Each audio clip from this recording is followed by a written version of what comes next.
indima ngamashumi amabili anesibini isinqalo ngamashumi amabili anesithoba Incwadi kaMateyu isahluko seshumi nesine indima ngamashumi amabili anesibini isinqalo ngamashumi amabili anesithoba selengileva-ke abaka-NSFAS benwina Matthew chapter 14 verse 22 siyeke verse 29 waza uYesu wabayaleza kwahoko abafundi bakhe ukuba bangene emkhombeni bamandulele baye phesheya lo gama asindululayo isihlweleyo ezindululeke izihlwele wenyuka intaba ngasese ukuba athandaze kwahlwa ke ekhona apho yedwa ke kaloku umkhombe ubuseluphakathi kolwandle untswila ngamanzi kuba umoya ubuvela ngaphambili kuthe ke ngowesine umlindo wobusuku wesuka waya kubo uYesu ehamba phezu kolwandle bathe bakumbona abafundi ehamba phezu kolwandle bakhathazeka besithi ngumsholuko bakhaliswa ukoyika wathetha ke kwa oko uYesu kubo esithi yomelelani ndim musani ukoyika uPetros waphendula ke wathi Nkosi ukuba nguwe yitsho ndize kuwe ndihamba phezu kwamanzi wathi ke yena yiza ehlile uPetros emkhombeni wahamba phezu kwamanzi esiya kuYesu ke kaloku ebona umoya unamandla woyika waza eqala ukutshona wakhala esithi Nkosi nisindise wasolula kwa oko isandla uYesu wambamba wathi kuye ehla wena ulukholo oluncinane uthandabuzela nina Thixo hlala ekhaya esezulwini ningangasikeleli ukufika kwelizwi lakhe athi abuya bonakala Yesu Kristu ngamaphezulu kwesibili ngoku nakuna phakathi ewe amen esilungileyo thandekayo hlala ekhaya esezulwini ingake Thixo thandekayo xa ilizwi lakho silifundile ungahla phezu kwethu ukuze Nkosi yam isibuko phakathi kwethu lo ngumthandazo wam Yesu Kristu Nkosi buya amen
andizushiya nelinye bendilixelele nguThixo into yoba zindelithethe khona ukuze siphuma apha sidibene kunye noThixo.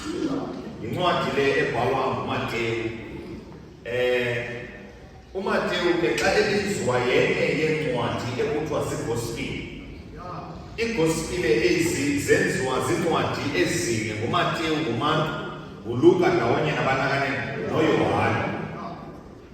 Bonke aba bantu bobane bazama ukuphikotha bexelela thina into yokokubana ungubani na uYesu.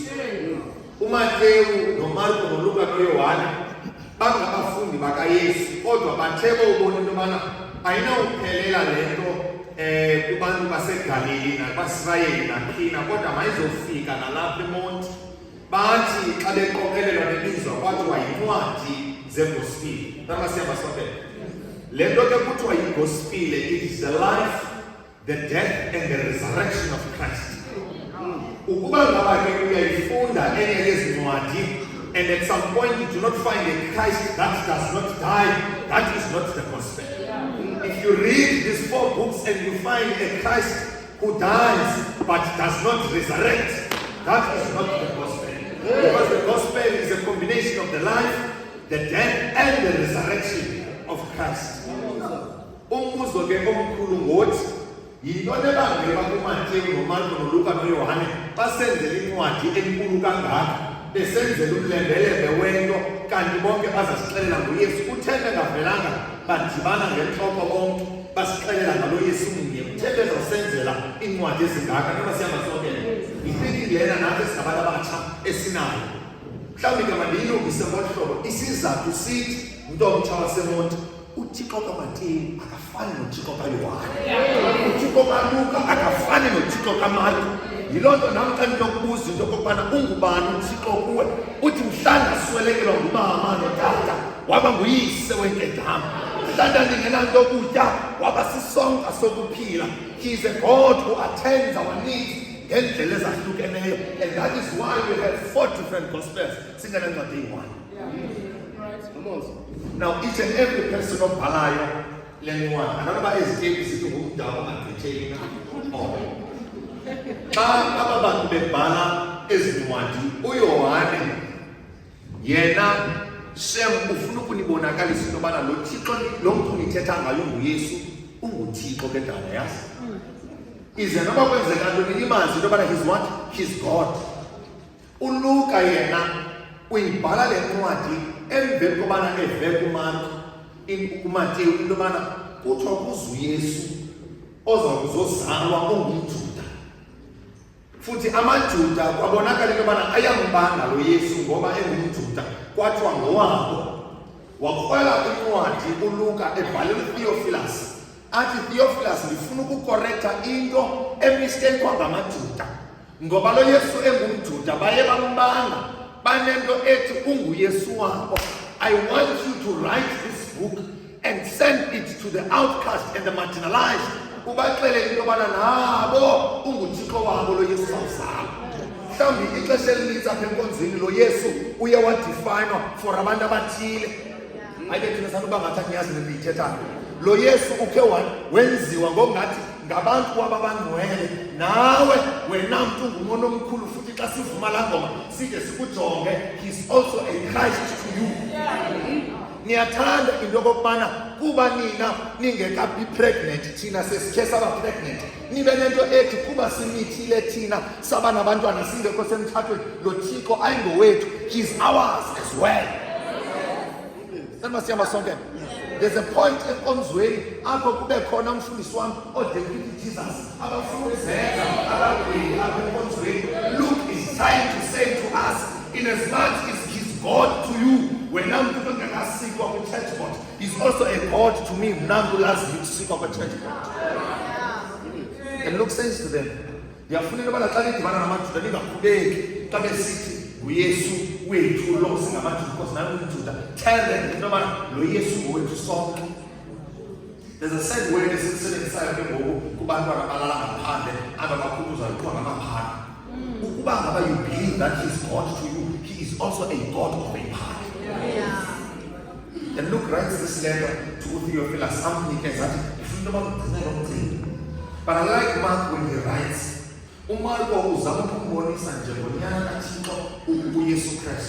but I like this kind of writing. When Mark tells the story of Christ,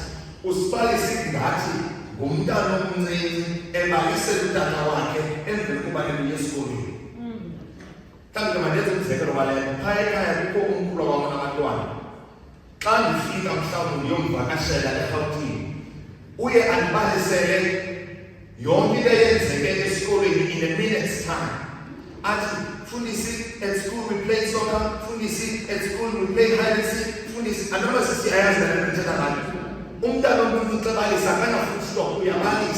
that is why Marco he shows a Christ who is very immediate. At the bala, and then was okay, so usheka wena nombuzo wena bana eziphi izinto athi uMarcus akuyozikhangela but ayona nto ukuyithetha kwenzeke emveni kwesizinto. Then this writer says ekubhaleni kwakhe uMarco he uses less of full stops and more of commas and conjunctions. He uses less of what?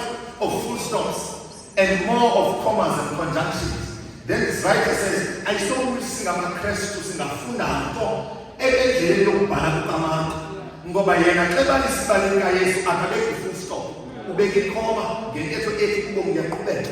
But thina sinamakrestu abendlini xa kuthiwa kakuthethe ngotshona uthethe ngaye ugqiba uthi kuphela apha kokantshona ubomi usigwena ubeke full stop. Mark is trying to say when you tell a story ngomnye umntu put a comma and give him hope that kuseziqhubeko yobomi sibeke full stop. There's a continuous sentence ezayo emveni kwaleni. Then Mark says uYesu Kristu wenza imimangaliso eminingi. He's the shortest within the Gospels, but ngaphakathi kwakhe kukho imimangaliso eminingi ngaphezu kwabo bonke. Mhlawumbe ke ngenye imini sawutshela ngoba in as much as he's got the shortest writing, but he's tall kumcimbi when it comes to ukuxhungulula ukubala ngaYesu. Then sifike ke ngokwencwadi kaMateyu ukwenza basingathi ixesha. These are the books ezibhalwa emva kwesiganeko. These are not apocalyptic books. Ayizonwadi zesiprophet. Akubaliswa and then kwenzeke into kuqale kwenzeke into kuqala awugqiba kwabhala. Now when Matthew is writing, he writes to the Jews. AmaJuda avileyo ngoYesu into yokubana lo Yesu uyeza wayikhumbula kunjalo kuIsaya yonke le ndima into yokubana uyeza uMesiya uzawuzalwa futhi uzaba ngumJuda loMesiya.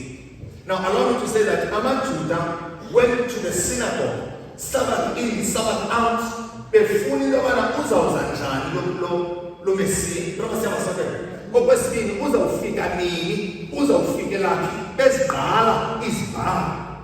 But when the Messiah was amongst them, they could not recognize the Messiah.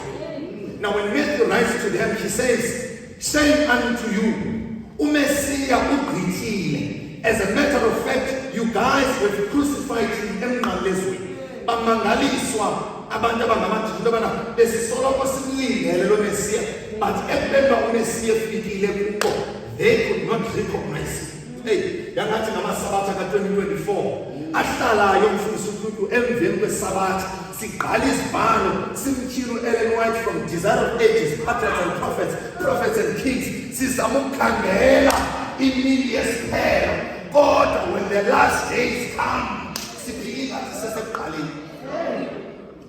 Xa sifika kanye kwezi ndawo zidibene intsimbi udongwe kunye nesinyithi siphila ngathi sisesentlokweni yegolide, and yet Sabbath in Sabbath out singabantu abazama ukukhangela uba sithini nakaleni siphele.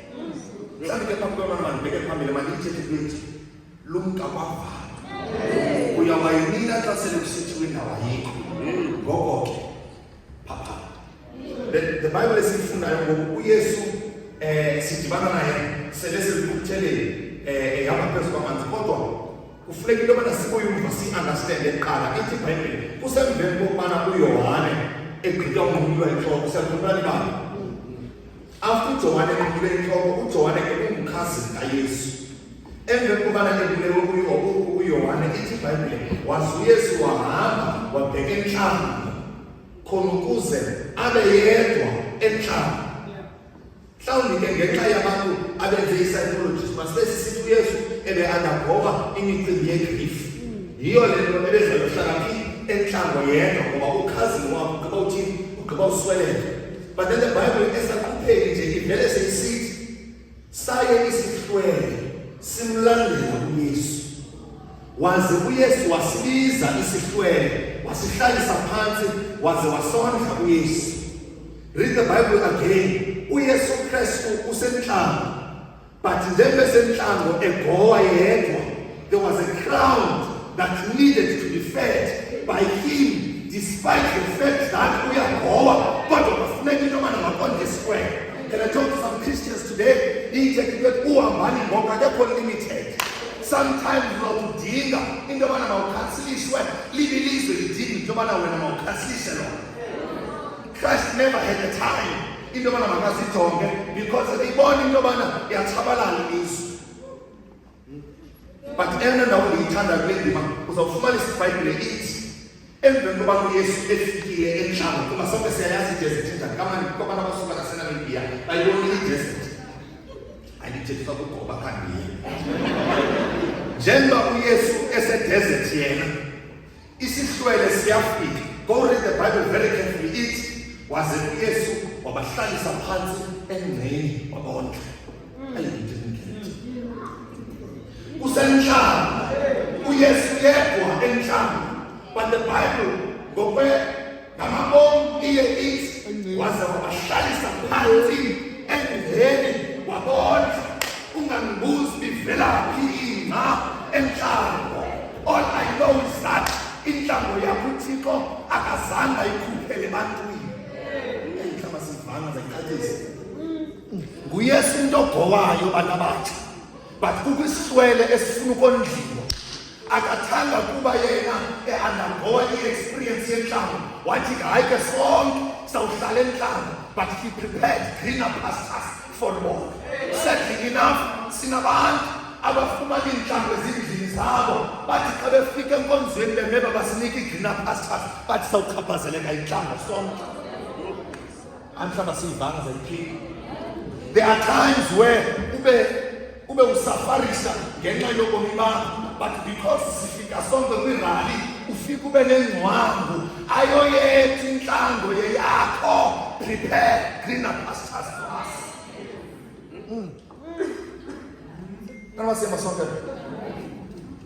And the question is, why abanye abantu kuzofuneka babe senhlango kuba wena usenhlango?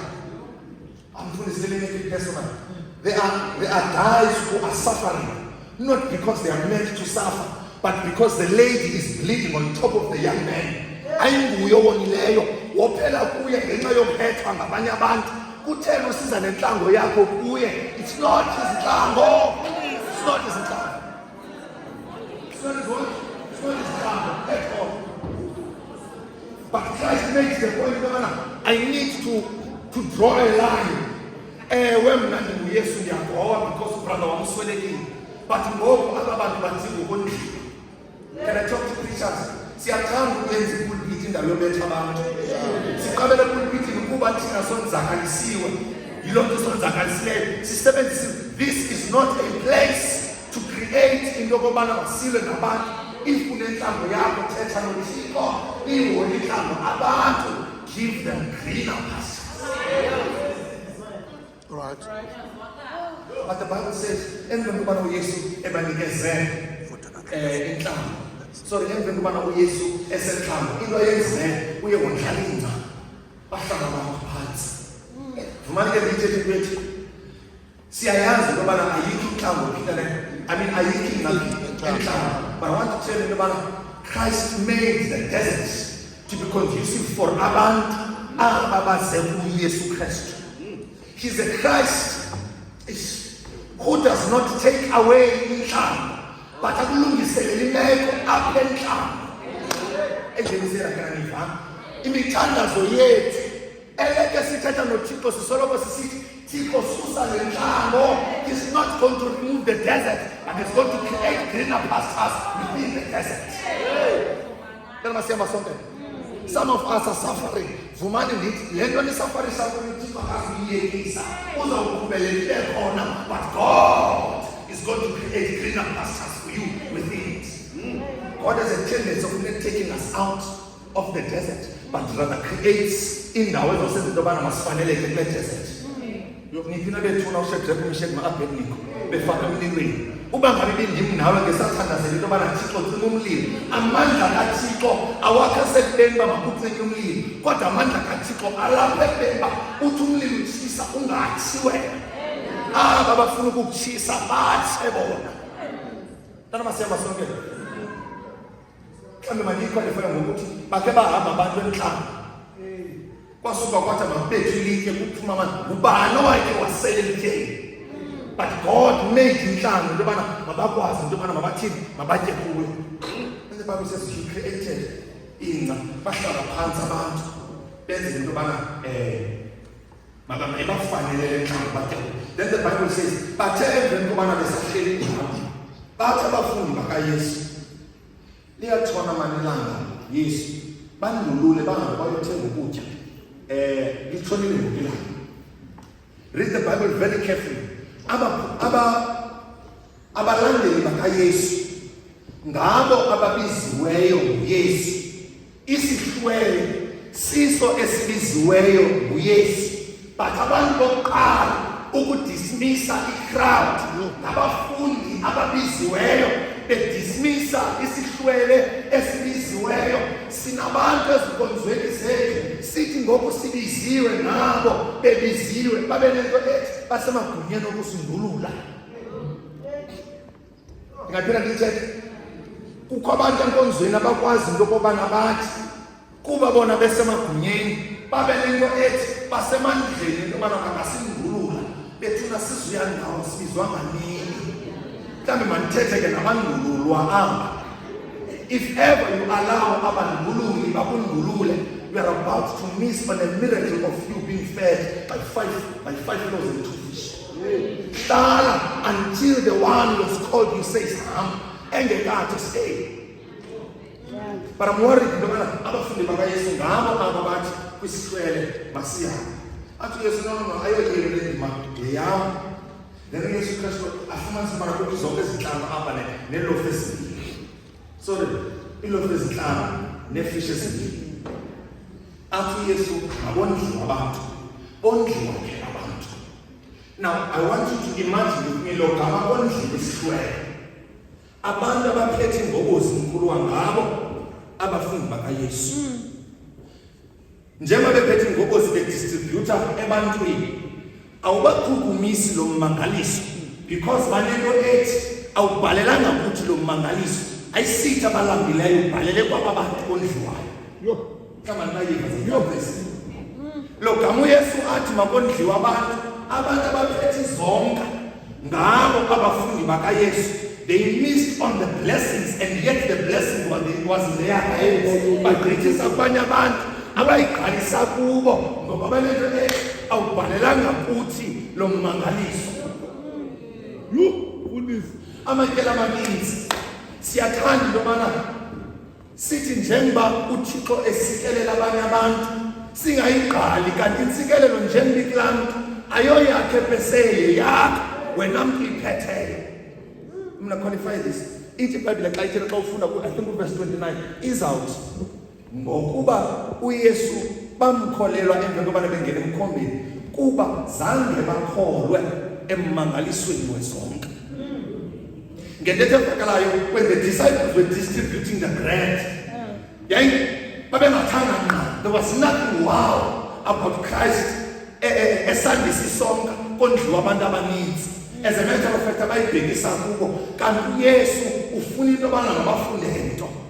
Wathi uYesu kubo, listen to me gentlemen, kuba ke nina niyibona ingathi useless lo mmangaliso, you guys cross over to Bethsaida. Kanti eBethsaida mfundisi bazodibana nestorm. Le nto ilifanele into yobana could have been avoided ngento yobana bamkele izonka ezondliwa nguThixo bazibhaqabe kwistorm. Bantu abatsha, some of the storms are not necessary. Just accept what God gives you right now. Abafuna into yobana mabawamkele ummangaliso kuma besika ukubhekisana kubo wathi uThixo ke ndizanifundisa into yobana nindi-appreciate wabasa kwistorm. Mhlawumbe abantu basemoto. Allow me to say that kukho amatheli amaninzi apho simbona khona uThixo emsindisa umuntu osityayo isono. Umbone futhi into yobana njengoba sithi isono uThixo uyamsindisa. You could have learned from that, but ube nento ethi nami ndifuna ukumthesta uThixo into yobana uyamsindisa. Usiphi isono kanti uzawubhaqa kwistorm. It could have been avoided. Look. They found themselves kwistorm ngenxa into yobana zange bakholelwe kule nto yenzekayo. Mhlawumbi ke mathetha nomntu omthanda ithi xa uThixo bethu esikelelo omnye umntu, learn from that thing. Ngoba uThixo kufundisa nto wena. But thina siye sifuna ukumbona uThixo apha kuthi ekama ndithetha nabantu abatsha. Listen to me. Xa uThixo esikelelo omnye umntu, learn to appreciate it noba wena akakusikeleli. Umzekelo, nifunde i-LLB eFort nonke. Agqibe ugqibe wena ngo-2020, agqibe yena ngo-2024, ube wena usalinde umsebenzi. Athi xa ephuma, imbalele thina wazi umsebenzi wele, athi xa ephuma esikolweni abe eqeshwa kwiloo firm ethile, uhlele endlini wena ulinde umsebenzi. Learn to say yakudumisa Thixo ngoba xa umsikelela ithetha ukuthi nami uyambona. But ingxaki thina siye sifuna into yobana masimngqine uThixo ngento yobana makasikelele thina. But I want to say the blessing that God gives abanye abantu, it's a teaching to you. Appreciate when God says, you know what, zabasikelela. When ube nento ethi Thixo yabona into yobana ngathi umsikelele noma uzungilibala uzandisikelela. Mhlawumbe ke expand ukufundisa ngelithi umhlawumbe noba ngeke uThixo makangakusiniki lo msebenzi usindisa wena entweni. Mhlawumbe ufundise iBhayibhile lelo. Mhlawumbe uThixo usindisa wena phi entweni. Can I qualify this thing? Niyamkhumbula unyana olahleko? Ithini argument yonyana omdala? Uthi xa ethetha naye, wena uzama undinikeze nix so that I can go and celebrate with my friends. Ummangaliso ngobento okobana uyise zange amniki. In him not giving him into, it simply meant the older son is safe endlini. Ngokuba ngaba wayeyinikiwe wayeza ukuphuma hambe. Amhlaba ngiva lento. The older son unobambe bamakabe namhlanje aphumanga kungenxa into yobana zange anikwe. Unobambe bamhlanje ungayifumani loo nto. It is because uThixo ufuna ukusindisa wena entweni. Sine-business plans esinazo. Uba ngabe imature ishile le business ngoku, mhlawumbe ungekho lapha nawo. Nami siyabasokela. Sine-dream cars esinazo.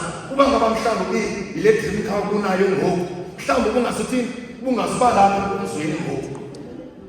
Nale misebenzi siyifunayo, mhlawumbe uba ngabe uThixo lesinikeze ngesingekho lapha. Nami siyabasokela.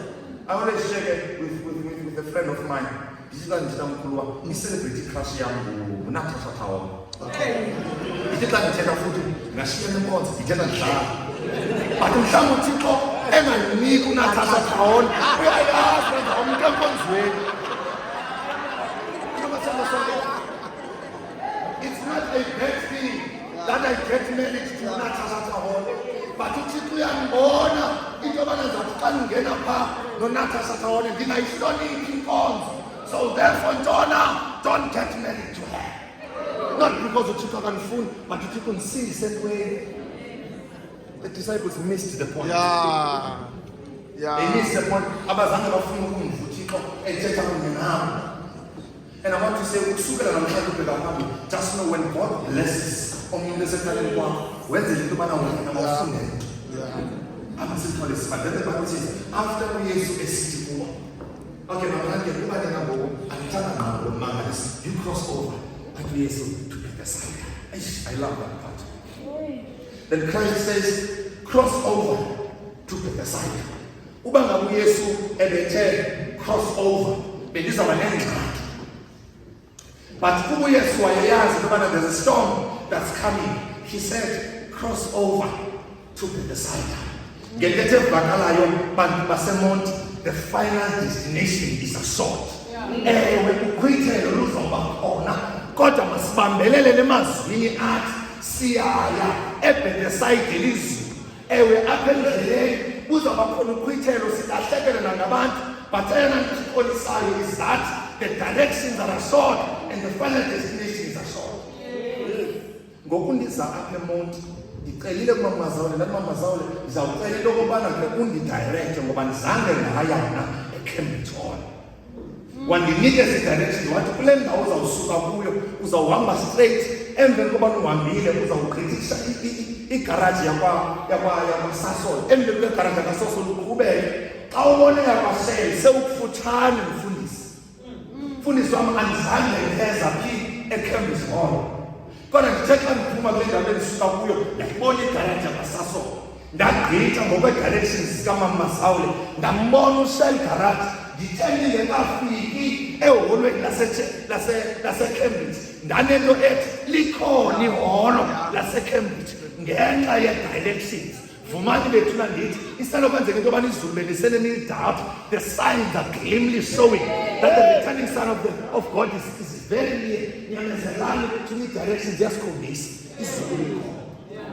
And Christ says, cross over to Bethsaida whilst I dismiss the crowd.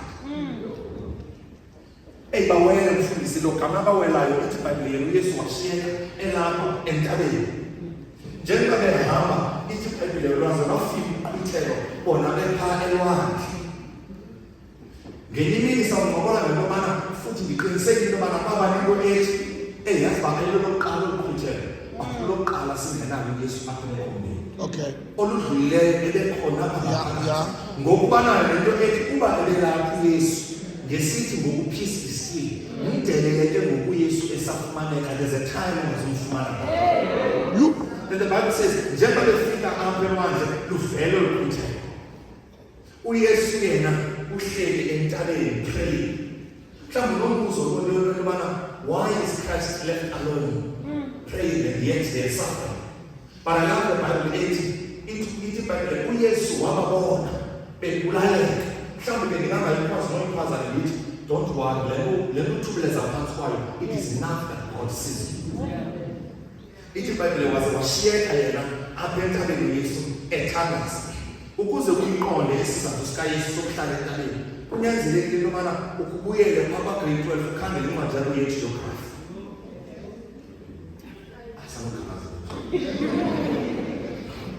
Bathi abantu balo mcimbi we-geography, le ndawo yenzeka kulwandle laseGalili oluphakathi kwezintaba. Athi umuntu xa ethetha ukuze kubekho uqhwithelo, kuye kubekho umoya ovela ezintabeni. Yabazalwana samasokela funa siyalasele la khona ukuze kubekho ntoni uqhwithelo kudingakala ntoni kubekho umoya. Andithi umoya uzawudibana namanzi kwenzeke ntoni kwenzeke uqhwithelo, but umoya ovela phi? Ovela ezintabeni. Aluveli kulwandle lulwe nje, lulwa ngenxa yento yobana ludibene nomoya. Moya ovela kunabantu baseMonti ovela ezintabeni. When Christ stayed ezintabeni, he was basically saying to them, I know kuzaba khona ukhwithelo, but I know into yobana ukhwithelo lubangelwa ngumoya. Yiyekeni mna ndihlale entabeni and deal with the source of the storm. Allow me to say that bantu baseMonti, you are experiencing a storm and you can't see Jesus. Wait for him. He's still with the source.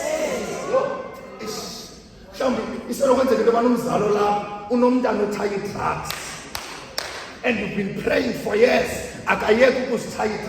You know what? uThixo bethu nakavali tap uyakorobha uThixo qala. Vumani ndithi xa umntana akhe etshaya i-drugs, uYesu uye aye kuye amgqithe. Ngokuyayazi into yobana akavelanga wanguye ozitshayela i-drugs. Uyayazi into yobana uluhuqe izitshomi zakhe agqithe uYesu emntaneni. Athi andifuni into yobana ndilungise yena, ngokubekela ndilungise ndaflathela uzawubeka izitshomi zakhe abatshaya. amshiya nakho engasitshayi iziyobisi kuya ngekhaya ayolungisa ithoni yakhe le isosi yokubamba into yobana makatshayi akuyisa alungisa unyana wakho ethuna vumani ndithi xa kungenamanzi endlini sukukorobha qala uyovala itepu kuqala ubuye usula amanzi yile nto yenziwa nguThixo. Wait for him, he's dealing with the source of your problem. Isenokwenzeka into yobana you're about to give up, ufuna ukucenga lithi sukulahla ithemba. Christ is not going to deal with the problem, but he's going to deal first with the source of the problem.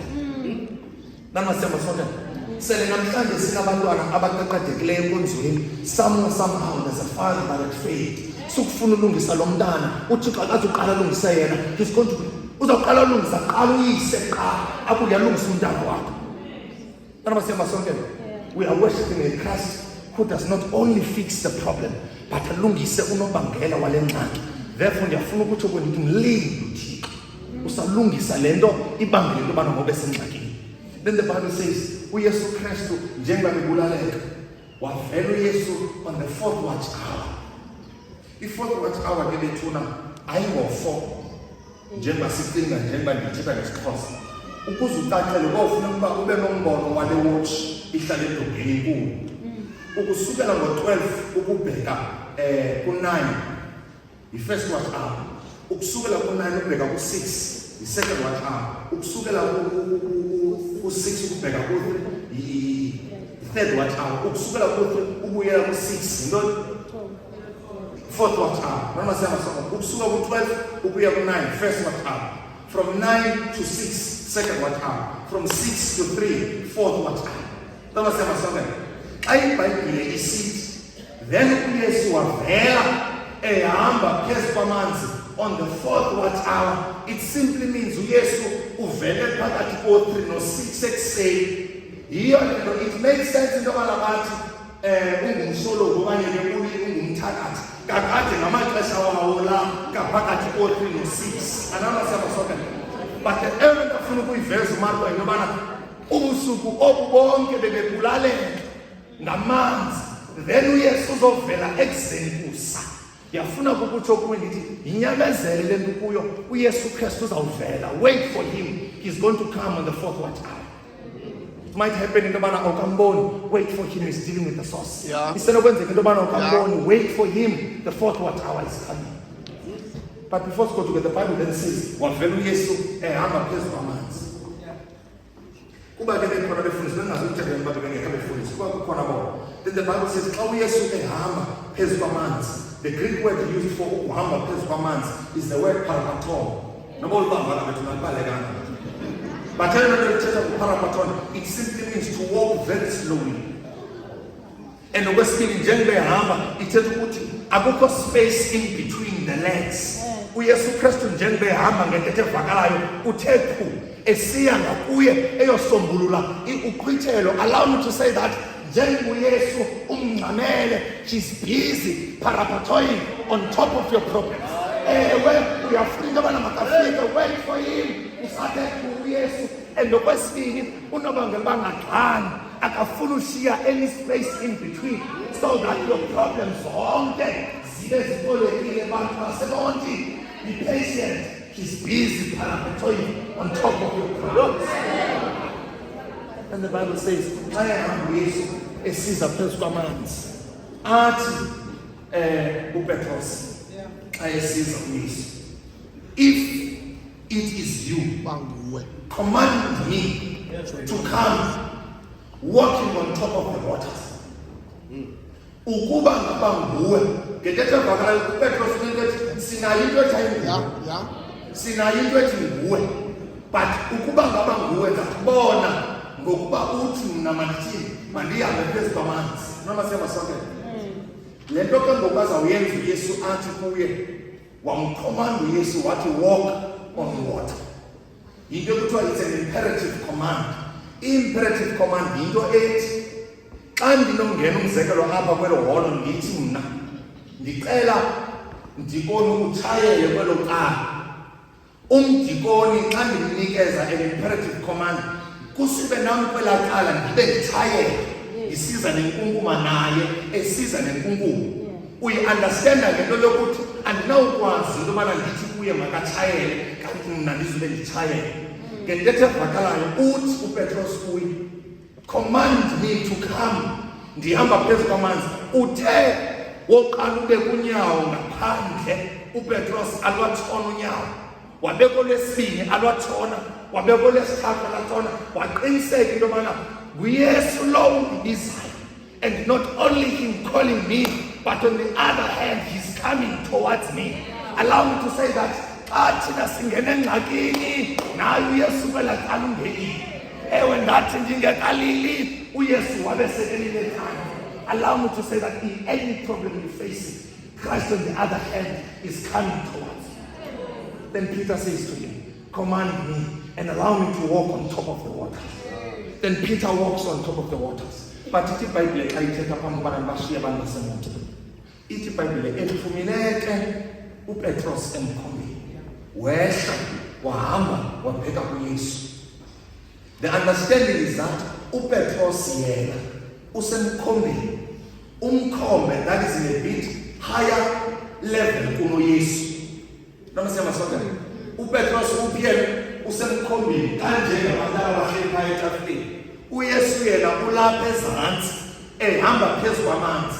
Ngumkhombe ke dana wona ome phezu kwamanzi. uPetros yena uphezu komkhombe. Ngentetho evakalayo uphezulu uPetros kuYesu. But listen to what the Bible says. Ithi ukuze abe uyofika kuYesu, Peter had to come out and down. Aye kuYesu. Ingxaki yethu yinto okokubana thina sinento ethi ukuze sidibane noYesu sawudibana naye kwezi ndawo sikuzo siphezulu, come down. Awuzudibana noYesu. If you don't know what I'm talking about, go ask Zacchaeus. Ukuze udibana noYesu, wathi uYesu come down.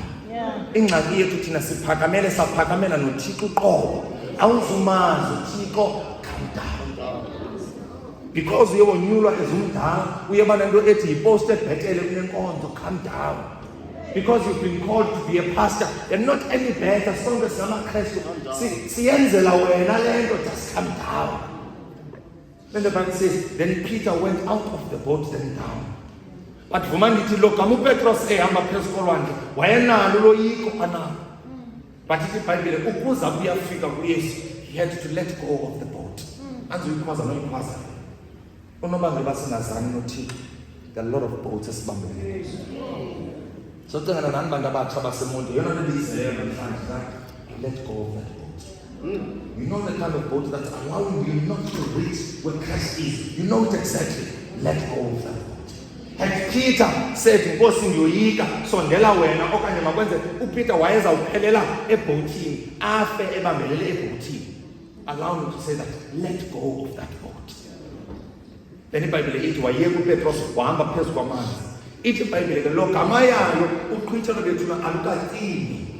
Lusathi lusavutha uqhwithelo. Ithi ke iBhayibhile emveni kobana uPetros eyile kuYesu, waqala wajonga uqhwithelo, wajonga uYesu, wadoubt uPeter, then he began to sink. Uthe emveni kobana etshona uPetros, uYesu waselula isandla, wambuza into yokubana, Peter, why did you doubt? Xa uYesu esithi Peter, why did you doubt? He's basically using the word ethi, Peter, why did you duplicate? Siyabona masixa photocopy ID iyakwazi ukuphuma duplicate. Why did you duplicate? Intoni ebangela uba uthi lo gama useza awugqiba uthi omnye uPeter ejonge kuYesu, omnye uPeter abejonge engxakini. Yiyo le nto ibangela into yobana mawutshone. The reason why singade sincedwe nguThixo siyaduplicate. The reason why singazude sibe siyakwazi ukuncedakala, it is because thina senza iduplicate. Obunye ubomi bethu buxhomekeke kuThixo, obunye ubomi bethu abuxhomekekanga kuThixo. kuThixo akukho ukhwele ecingweni. It's either ukweli cala okanye ukweli cala. Why are you duplicating? Apha the Bible says uthe wakubetshonile ke uPetros, ithi iBhayibhile waselula isandla uYesu. Ayithi iBhayibhile waze wamkhwaza uPetros, but waze wamelula isandla. Vuma ke lithethe bethu kwisono esiphila kuso siyasibangela into yokubana siduplicate to a point where sitshone sele sikufutshane noYesu.